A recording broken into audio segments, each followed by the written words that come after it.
Hi, I'm Ana Maria Salazar. Thank you. Thank you so much for joining us here and living in Mexico. We are approximately a month and a half away from June 2nd, which is Elections Day in Mexico. And as you know, those of you who have been following us throughout the years, elections in Mexico are in many ways, very different than elections, for example, in the United States. You can't send, you really cannot vote beforehand.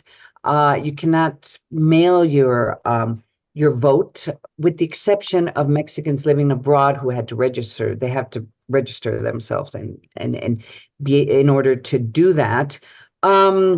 But in general, the process of the elections in Mexico really focuses on the day of the elections, which is Sunday, June 2nd, 2024 this year. So there is a lot of questions that are being raised as we're rapidly heading towards June 2nd. As you know, not only there's going to be the next president of Mexico is going to be elected, but also there's about 20,000 positions at state and municipal level and at the federal level that are also going to be decided that same day. So it is huge. It's a huge elections. It's the largest elections that Mexico has faced.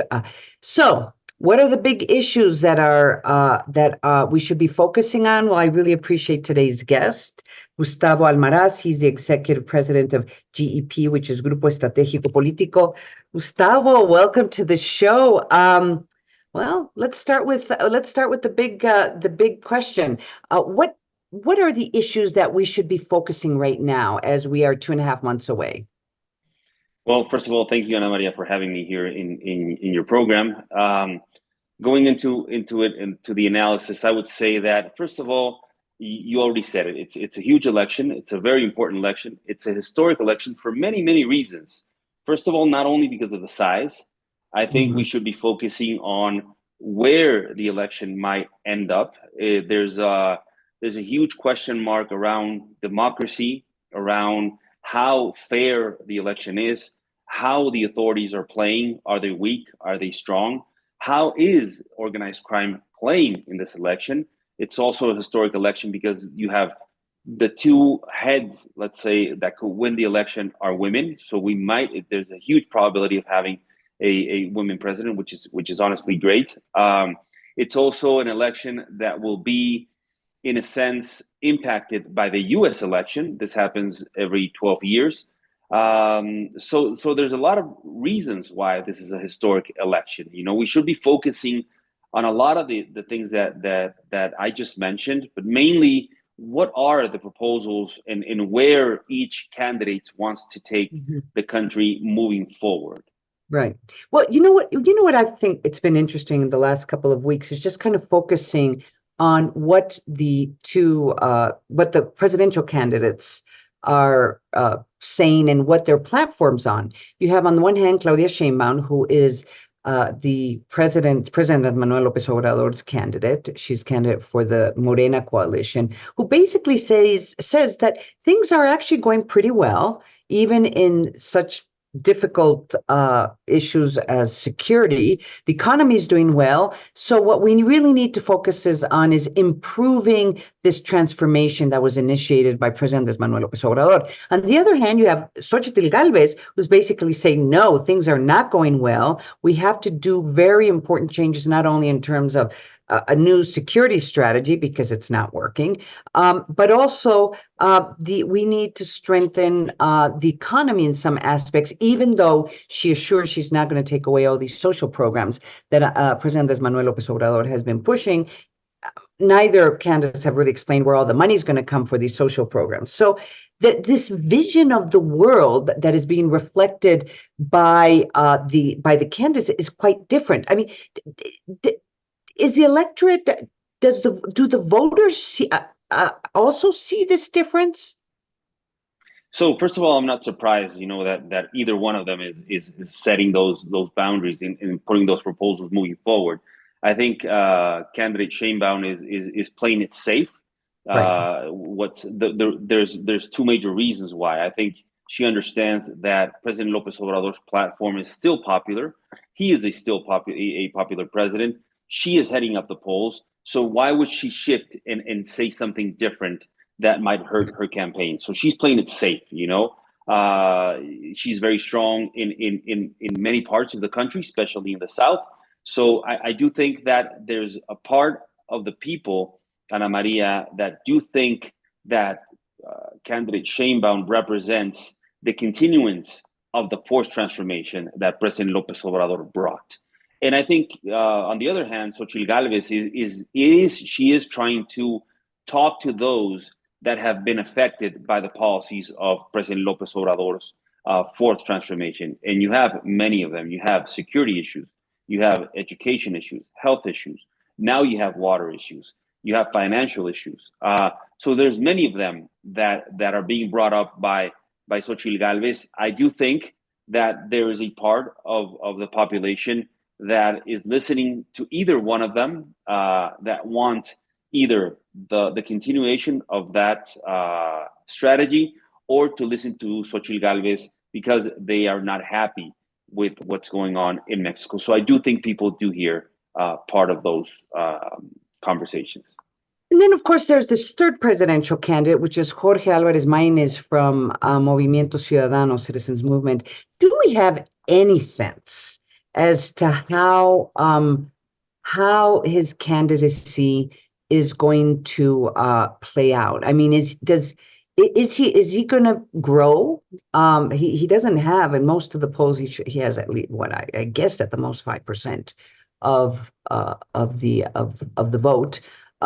But there always was this concern that he, as a candidate, Movimiento Ciudadano, would take votes away from someone, from either the Morena coalition or the PAN-PRI and PRD coalition. How is his candidacy doing? So, sorry. And I mean, first of all, we have a candidate that didn't know he was going to be a candidate. You know, he was put into the presidency campaign almost from one day to another. I think that Movimiento Ciudadano has played it well by playing by themselves and building a brand and being, you know, a very important brand in some states, like Jalisco and Nuevo León. So that's a good strategy. I think that it was a wrong strategy to try to push Samuel Garcia to the candidacy of the presidency, but right. and not having a plan B. So after that, I think Xochitl Galvez should capitalize that mistake of Movimiento Ciudadano. I think they have a risk of being irrelevant in this election. Mm-hmm. But I think the reason that the main reason why they might survive this election and have the enough amount of votes to keep, obviously, the register is because there's a lot of people that don't want to vote for the traditional political parties. So they're going to go to the third option, which is Movimiento Ciudadano. They will go to an option that does not have a women candidate. We need to be very clear that there's also part of the population in Mexico that won't vote for a women candidate, and that's obvious, and he might capitalize that. But they do not have national structure to really compete in this election. And in the most popular part of where Movimiento Ciudadano is, which is Jalisco, they are not having good coordination with the governor at that sense. So Movimiento Ciudadano might end up with a 4 or 5%. Joining us today is Gustavo Almaraz. He's executive president of GEP, which is Grupo Estratégico, Político. Let me ask you about your political strategy. So let's talk about the polling and the surveys. That there's been a lot of complaints about the polling this week. Last week, even the National Electoral Institute issued a series of is investigating some of these polling companies because they have not been providing or haven't been truthful in regards to their methodology or whether they have contacts or no with the candidates. So what is your take on how important the polling is going to be and how much does it reflect what we're going to see on June 2nd? The difference is really surprising. Some polling say that Claudia Sheinbaum is 30 points ahead. Other polling says that she's only between 10 and 15, 16 points ahead. What do we make of this? So first of all, Ana Maria, I think the authority needs to be more aggressive and more into those polls taking and how they're being published, because it's obviously that they're being used as propaganda, and that does generate a tendency, that does generate an idea for the people that certain elections are a done deal in Mexico. How would you explain later on that Xochitl can maybe close the gap or even turn it around? So I think, first of all, the authority needs to intervene and at least make these companies that are putting out those polls make two things very clear: their methodology, and second of all, whether they have or not a conflict of interest. And I think that's very important, whether they're working for the political party that they're taking up the polls, because definitely this is used as a propaganda, instrument that does not help the credibility. I do think that the two main conclusions that I take away from the polls is, yes, Claudia is heading up the presidential election. In my point of view, I think she's up by 13, 10 points. And yes, President López Obrador is a popular president still. Not much popular as President Cedillo was, President Calderon, President Fox. So let's not, Right. Not exaggerate his popularity. Yeah. No, yeah, I agree with that. The exception to a popular president was President Peña. President Peña by this time was 27%. But the other presidents were kind of where he is. So I would take that the authority needs to intervene. The polls need to be clear on if they have conflict of interest. And yes, Claudia is heading the polls, and President López Obrador is still popular. One last question. We have a couple minutes left, and I really appreciate Gustavo Almaraz for joining us today here on Living in Mexico. One last question. Senator Mancera, Miguel Ángel Mancera, this week presented a bill at the Senate trying to force people he wants to prohibit people from taking their cell phones into the voting areas. And the idea is that the way voters are being pressured, either by organized crime or by local officials or anyone who's trying to buy their vote, is that they go, they vote, they take a picture of their vote with their cell phone, and then they send it to those people who are either threatening them or offering them money. So it does raise a question. It's not going to pass, at least for this elections, but he's saying that the National Electoral Institute should enforce some type of regulations for these elections so people can feel freer to vote, because they're not going to be forced to show how they vote. They can keep their vote secret. I mean, how worried are you about the influence of either government officials to buy the vote or even organized crime during this electoral process? Well, I'm worried, Ana Maria. I'm worried that, first of all, in Mexico, we have normalized the violence around the election. Up to this point, we have had around 23, 24 assassinations. Right. So that's critical. That doesn't happen in other countries.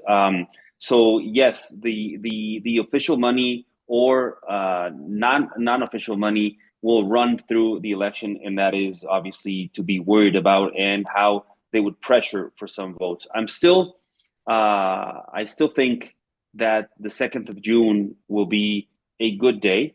I think that the majority of the people in Mexico will go out and vote, that the election will be organized by citizens, as we do every 3 years, every 6 years, and that it will be a good outcome. But there will be some places and some spaces where, yes, there will be some pressure for the votes to go from one side or the other. So I am worried. I think any mechanism that we can bring to the table that helps people vote in freedom, I'm all in favor. Gustavo Almaraz, Executive President of GEP, Grupo Estratégico Político, I really appreciate you joining us today on Living in Mexico. Thank you so much. My pleasure, Ana Maria. Take care. Let's go to commercial break. I'm Ana Maria